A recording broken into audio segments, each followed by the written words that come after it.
కూటమి ప్రభుత్వం అక్రమ మద్యాన్ని కుటీర పరిశ్రమగా ఏర్పాటు చేసి ప్రజల ప్రాణాలతో చెలగాటమాడుతున్నారని వైసీపీ నాయకులు అన్నారు. ఈ నేపథ్యంలో కృష్ణా జిల్లా అవనగడ్డలో వైసీపీ నేతలు ర్యాలీ నిర్వహించారు.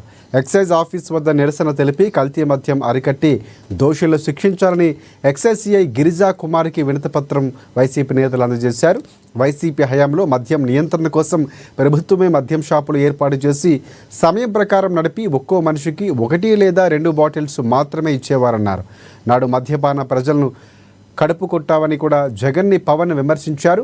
నేడు కల్తీ మద్యాన్ని కుటీర పరిశ్రమగా మార్చితే పవన్ కళ్యాణ్ మాట్లాడటం లేదని కూడా విమర్శించారు. అక్రమ మద్యాన్ని కుటీర పరిశ్రమలాగా తయారు చేసి ప్రజల ప్రాణాలతో చెలగాటమాడుతున్న ఈ కూటమి ప్రభుత్వానికి కనువిప్పు కల్పించడం కోసం రాష్ట్ర వ్యాప్తంగా ఎక్సైజ్ కార్యాలయాల దగ్గర వినతిపత్రాలు ఇవ్వడం జరుగుతుంది. ఎందుకంటే గత ప్రభుత్వంలో మద్యపానాన్ని తగ్గించి ప్రజలకు అందుబాటులో ఉండకుండా ఉండటం కోసం వాటి యొక్క రేట్లు పెంచి గవర్నమెంటే షాపులు నడిపించి ఒక టయానంటూ పెట్టి ఉదయం నుంచి రాత్రి వరకు కూడా ఖచ్చితంగా ఒక మనిషికి 1 బాటిల్ 2 బాటిల్ కన్నా ఎక్కువ అమ్మకుండా నియంత్రించిన ప్రభుత్వం మీద అనేక నిందలు మోపారు ఈ కూటమి ప్రభుత్వం ఎలక్షన్ రాకముందు.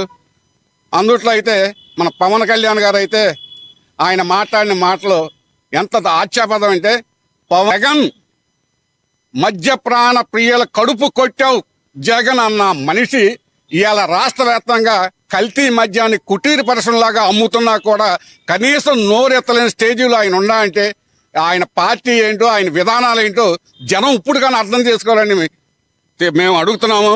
అంతేకాకుండా ఈ కల్తీ మద్యం వల్ల ఎంతో మంది ప్రాణాలు హరించడం తథ్యం. ఈ కల్తీ మద్యం చేసి జనాన్ని చంపడానికి ఈరోజు ఈ కూటమి ప్రభుత్వం మాత్రం ప్రయత్నం చేస్తుంది.